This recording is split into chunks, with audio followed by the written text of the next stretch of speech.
Lawyers of Reddit, what is the dumbest thing your client has done to ruin a case? I was on a jury where the defendant showed up in court day one, wearing the same exact outfit as the unknown suspect in the video of the crime. It took only a few seconds before the judge immediately called a stoppage. All lawyers went into the back with the judge, and they came out like 7 minutes later, as announced the defendant had taken the plea deal. Wild. Not my client, but the petitioner attorney's client. The man claimed workers' compensation, and threw the kitchen sink at us, meaning, he basically listed just over half of his body parts on the claim petition, stating that he injured each one. He was full of shit, and my firm knew it. Anyways, we were going to trial, and the day before, we ran one more social media search. This absolute effing moron posted a video of him winning a breakdance competition. That was only a few months after the alleged work incident. Never saw a quicker dismissal in my life. Not an attorney, but one client of ours baffles me to this day. He had multiple cases, including aggravated battery and drug possession. At the insistence of dude's family, we moved heaven and earth getting him a bond, so that he could get out of jail and live with said family until the case was over. The whole process took weeks. Less than a day after getting out, he was caught stealing $16 worth of batteries from Target. Bond revoked. To be fair, the line between stupidity and compulsion is blurred with this one. Edit: for anyone who's curious, we immediately ordered a psych evaluation for him. He was found competent, but it also confirmed that he had mental health issues. The aggravated battery charge ended up being dropped, and he took a plea for time served. My wife's lawyer bans all clients from using social media after he lost a big case. Wrongful death lawsuit, where a man's wife was killed. Easy money. They were about to settle, until the other side found his pictures online from a club, a week after his wife died, getting a lap dance, wearing a shirt that said, "I love MILFs." Apparently, they didn't think he had much pain and suffering anymore. Client added 9 years to a short sentence. He got like a year or two for being involved in a drag race that the other guy crashed and severely injured someone else. Then towards the end of his short prison term, he tried to escape, got 9 more years for prison escape. He became friends with John Lennon's killer in New York prison, which was interesting. Not a lawyer, heard this story from a guy I used to work with. His brother-in-law got injured at work and was suing for a hefty sum. Case was pretty much open and shut. All the evidence was in the Bill's favor, until the Bill started talking. They asked him to tell them about the day of the accident. Bill started out fine, until he gets to the where he approached the piece of equipment that injured him. He tell everyone that there was a note on it stating that it was out of order. Bill then says that he discarded the note and started up the piece of malfunctioning equipment, as he had a job to get done. That easy win was discarded faster than that out of order sign. The worst ones are the ones who think they're smarter than they are. When it comes time for depositions, broad sweeping statements of how I would never allow discrimination in my office, and how I'm 100% sure I never said that, are a great way to destroy your own credibility, set yourself up to get eviscerated by opposing counsel, and ultimately turn a nuisance value bullshit case into something worth 6 figures. Moral of the story: if you're going to ignore the entire day of deposition prep I did with you, just so you can protect your own fragile ego on the record, at least do me the courtesy of telling me to F off ahead of time. I had an instructor who was a prosecutor.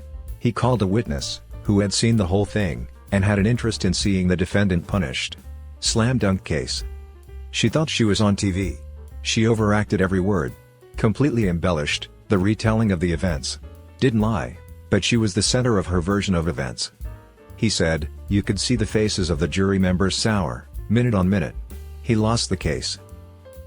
I was defending a client who was accused of trademark infringement.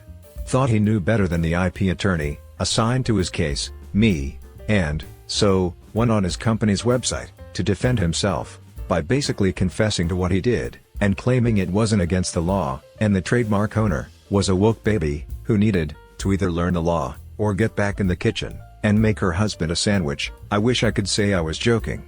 I was one email away from negotiating a settlement that would have allowed the continued use of the complainant's mark, with limited restrictions and a very nominal fee. Little to say, she saw his website, told us to go F ourselves, and dragged it before a judge. My client lost. Big. His lack of self-control cost him thousands of dollars. Not an attorney, worked in a firm. Workers' compensation claim. Guy falls down at work and claims he injured many different body parts, shoulder, knees, back. We tell him to stay off social media. No problem, he doesn't use social media. At trial, he tells the judge he used to be a spin class instructor, but since the accident, he cannot teach classes anymore. Well, turns out, he continued to teach these classes after his injury. This was proved by the hours of surveillance the insurance company did, showing him teaching and vigorously riding in spin class. How did the insurance company know he was still an active instructor? The guy posted his full teaching schedule on his Facebook page. His potentially very lucrative claim was quickly changed to a fraud claim against him. We had a guy claim he dropped a pallet on his foot and broke it during work. Okay, he goes to the dock and gets a cast. 5 days later, he calls in that he got the cast wet and had to cut it off. Gets a new one. 5 days later, it was too tight, and he cut it off again. I met him at the clinic to be the co-rep. Doc tells him to work into a shoe. We had API rent office space from us, so we had him followed. Few days later, had video of him putting up a chain link fence, alone, in a pair of sandals. Of course we sent that to work comp. He skipped town before he was to meet with work comp. Not me, but a colleague. A wealthy client's son got picked up for drug dealing at a local music festival. The client bailed him out, and then had his whole fancy law firm defend his son. The son shambled into the courtroom, stoned off his ass, and loudly attempted to buy drugs off the bailiff. There wasn't a lot the lawyers could do after that. Client was part of a group of active pedos. One of the others killed the boy, while several were involved with physically abusing him. Our guy's defense was that he was just a voyeur, so although he was there, he was not involved in the actual murder. He was on bail the whole time, including the trial, up to when he decided to change his story and say instead that he hadn't been there. His sister gave evidence that he'd come home that night, covered in blood. He got a long time.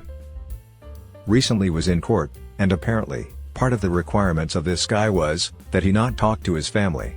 He called his mother on Mother's Day. The judge said, "Your mother seems to care about your freedom as little as you do." Put the cuffs on him. Edit: I don't know the perimeters of this case, I was just a bystander in court. The lawyer, in sweats, mind you, said, "Oh judge, I told him. I told her. Can't fix stupid." It was wild to watch. Not a lawyer, but I was in a courtroom watching injunctions, restraining orders, play out. One case, the woman was there, but the man was in prison, so he was calling in. After deciding on an agreement, the guy asked if he could make a statement. At the end of his statement, he said, "And tell the woman to go F herself." He got an additional 6 months of prison. The guy asked to make another statement after getting a tongue lashing from the judge. And he did it again, telling her to go F herself, and got another 6 months. Imagine losing a year of your life because you couldn't shut up for 5 minutes. I am not a lawyer, but I used to review disability claims, so I often worked with clients who had lawyers. A man whose attorney had instructed him to not speak with us directly, a very smart, very basic recommendation, called me up to rant, angrily, that his lawyer was wrong. He could shop for groceries and mow the lawn, and do all sorts of housework, just fine, thank you. Now I had seen this man's medical records. There's no way he was doing all of this without difficulty. So, I probed a little further. He could shop for groceries, as long as he used a mobility scooter, and had his wife carry things in the house. He could mow the lawn. If he used a riding mower, and took a lengthy break every 10 minutes or so. He could do housework, which was limited to wiping down counters, and folding, but not carrying, laundry. I called his attorney, and gave them a quick update, as soon as he and I hung up. I approved his claim, but that man is so damn lucky, he got someone who was willing to take an extra 15 minutes with him. Confused why the guy would even insist upon how fine he was, despite not being fine, while speaking with someone reviewing his disability claim. Just pride? Ultimately, yes. It's really difficult for people, and anecdotally, men of a certain age, who have always done physically demanding work, to come to terms with the fact their body does not function the way it used to. He read his attorney's description, and pictured a helpless man. But he didn't see himself as helpless. And he was right, he wasn't helpless, but he was indeed disabled. This is true for most people with disabilities. Around 1990, there was a guy on trial for armed robbery. He pled not guilty. A witness on the stand identified the defendant. The defendant jumped to his feet and roared, "I should have blown your head off when I had the chance." Pause, thinks, adds, "if I had been the one who robbed you." Friend of mine used to be a latent print analyst. Going to get prints of a suspect arrested for breaking into a home to rob it. While she's getting the ink and paper set up, suspect shouts, "What do you need the prints for?" She looked right at me when I kicked in the door. I am criminal defense lawyer. Client arrested on DUI. Client lived in small town. He and his wife would drive to the one bar in town, drink, then walk to their houseboat after a night at the bar, 1/4 mile away. He and wife know everyone in the bar. Another patron they know gets blasted. Bar owner says she can't stay. Client and wife walk her to his car to stay there until ride comes. Client gets her in backseat of the SUV. Client is drunk, drops keys on the way to front seat, opens now unlocked front door, turns on car lights to see he walked around the front from rear passenger. Cops are waiting to see if people leave bar drunk. Sees lights, says he saw driving, immediately rolled up, arrests client. Client has prior DUI from 12-ish years before. Judge agreed that it wouldn't come in. Jury wouldn't hear it unless he opened the door. Can't win the case unless dude testifies. I prep him, continue to prep him, keep prepping him, but tell him, under no circumstances can he say he would never drive drunk, never do anything like that. Basically anything about the past equals no. Direct is going well, gave him a beautiful, easy, last question, where he could explain the night, explain why he was upset he got arrested, because he wasn't driving, and was doing everything right. I would never do something like that. Door open, judge let's stay in rebuttal, bring in old DUI. Jury took about 25 minutes to convict. And that's about one of 100 stories. Life is never dull in the criminal defense world.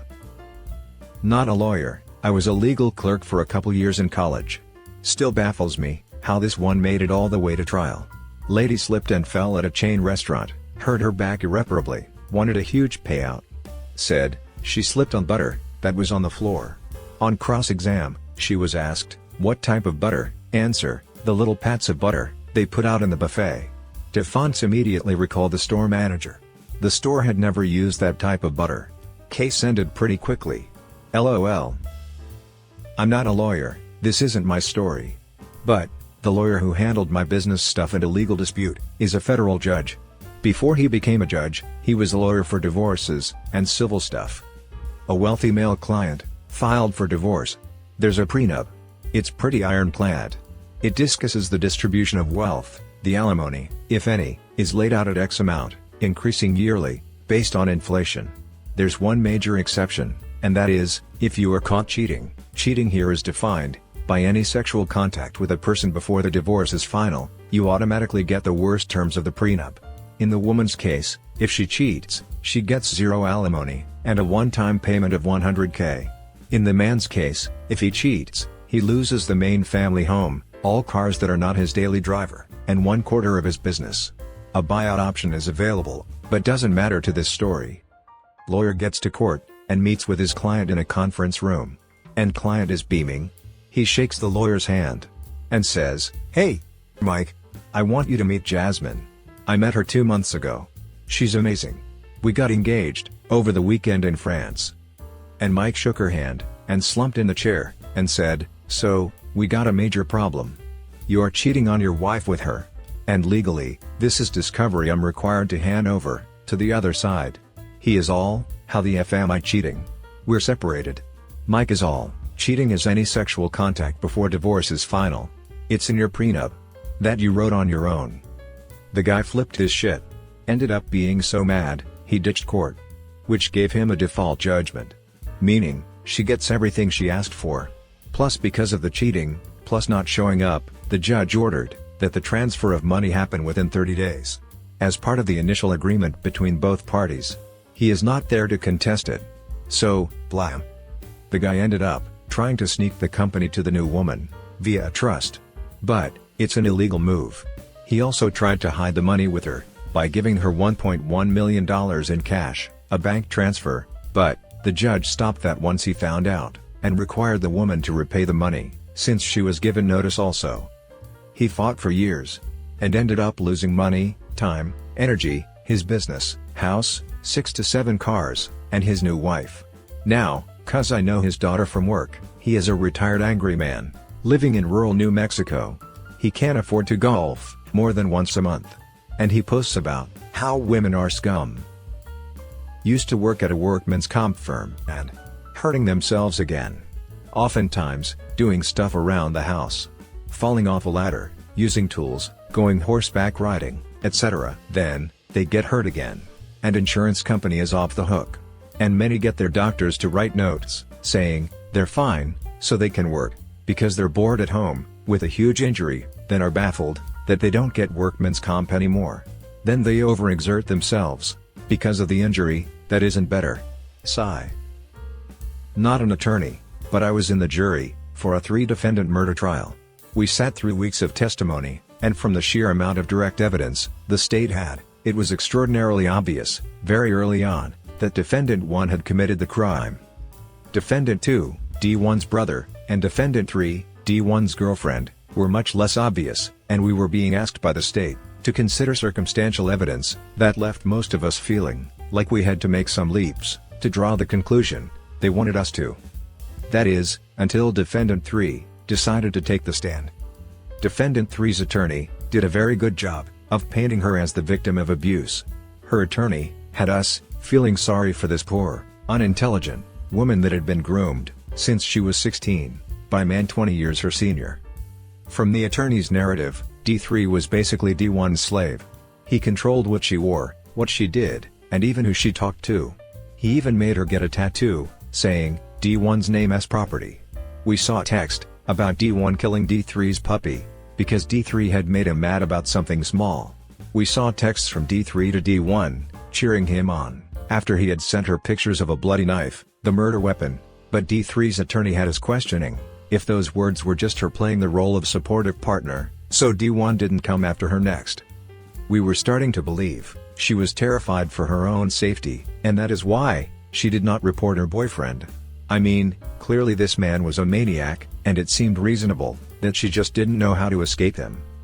Then other defendants' attorneys and the DA tore her apart on cross. They made her look argumentative, tripped her up in multiple lies, and by the time they were done, based on her own testimony, it was pretty clear that she did in fact know the victim, and had been the one to plan the entire murder. Shoot, we even started to feel like she probably manipulated D1 more than he manipulated her. The other defendants did not take the stand. When we went to deliberations, we all discussed how bad of an idea it was for her to testify. We had decided Defendant 1 was guilty on all counts within the first 5 minutes. Defendant 3 was almost as quick.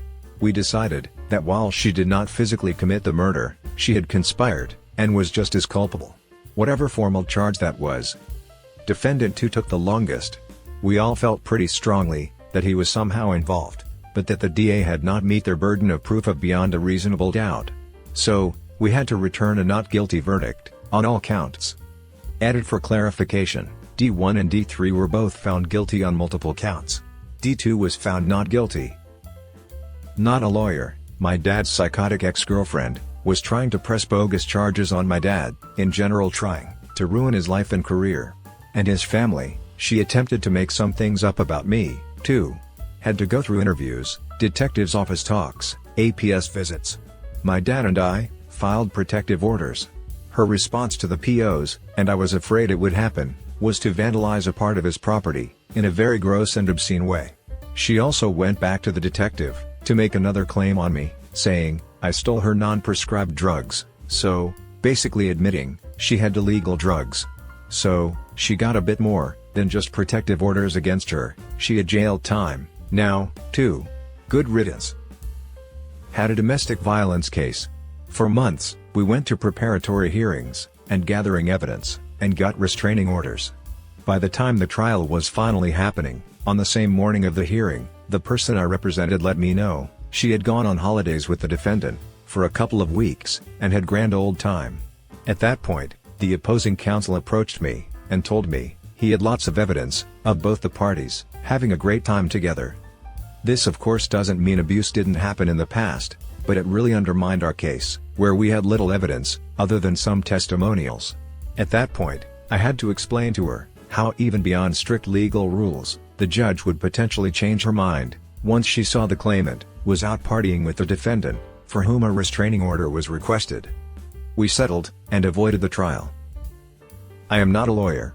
I handle work comp claims. This one always cracks me up. Guy claims bilateral wrist injuries from repetitive motion, cutting meat. We get word, aka, he posts on his Facebook about him competing in an MMA-style event. Sends surveillance there, which gets this dude fighting, with no issues. Not a lawyer, but my uncle used to be a prison manager at the local prison in the area of New Zealand, where I grew up. They had court hearings when the prisoners had done something against the rules, etc. They'd go before a couple of the prison workers and explain, kinda like an internal hearing, I guess. Uncle was the judge for a lot of these. One dude had been found with a cell phone. Denied up and down that it was his, didn't know where it came from, blah blah blah. Uncle asked him several times if he wanted to own up. Guy absolutely insisted it wasn't his. Uncle, well, someone's wasted $100 on a phone then. Prisoner, F off, I paid $600 for that. Uncle. Haha, Mrs. Work stories. Client charged with DUI. Forced by police to give a urine sample on the side of a very busy interstate highway. Any sympathy the jury may have had for the defendant was lost, however, when he fell asleep during the playing of the video of the traffic stop. He had been out all night partying, the night before trial. He was found guilty. Then he lied to the judge about what would be in his system during a drug test, and his sentence was doubled. I have two stories that come to mind. One, a colleague of mine was representing an arsonist many years ago that had allegedly set quite a large fire that burned some public land. Due to the high cost of the damage, it was a felony. During the state's case in chief, he began touching himself. Recess had to be called. Funnily enough, that helped him in punishment phase, since there was clearly a mental component there, but still, big oof, and I don't know if what had been shown up to that point would have gotten a guilty. Second was one of mine, again, many years ago. I had gotten a guy a pretty great deal on a serious theft charge. Prior to it being entered, he ended up picked up by the sheriff's office for violating conditions of bond. How did he violate? The sheriff alleged that he used the banking information of the sheriff's office to pass fake checks. This meant that in the new charge, the sheriff's office was the victim. Yay, I can answer this. Not a lawyer, but was raised by one. He did criminal defense for 30+ years in Texas, before taking a position with the DA. Here's some good ones. Capital murder case, where I persuaded DA to waive the death penalty. Turns out that the jury acquits on the murder rap, but bags him on aggravated robbery and sentenced him to 45 years. Defendant's family was all mobbed up in the Mexican mafia. They all, mother, grandmother, etc., wore Mickey Mouse shirts. Get it? Mexican mafia. DA was plenty pissed about the outcome of that trial. I got the better of him on that one. Defendant's name was an interesting case, because halfway through the trial, the defendant's brother takes the stand and confesses to the murder. I didn't see that coming. Turns out that the defendant and the brother cooked this all up before trial without my knowledge, of course. Anyway, nobody but the defendant's mother believed him. The jury convicted, and the brother was indicted for aggravated perjury. My personal favorite, client goes on trial for a robbery charge. He shows up for the first day of court. Does not show up for the second day of court. Judge says, well, the show must go on. So, my dad has to continue with trial, does the very best he can, with an empty table behind him. The jury very clearly pitied him. Client was picked up a few days later in Oklahoma. He had robbed a bank, and went to the airport to purchase plane tickets to Hawaii or something. That's where they arrested him. He later told officers that he had planned to steal a boat once he landed. But the absolute worst thing a client did to ruin a case? Chose to represent himself on a murder charge. It was horrible.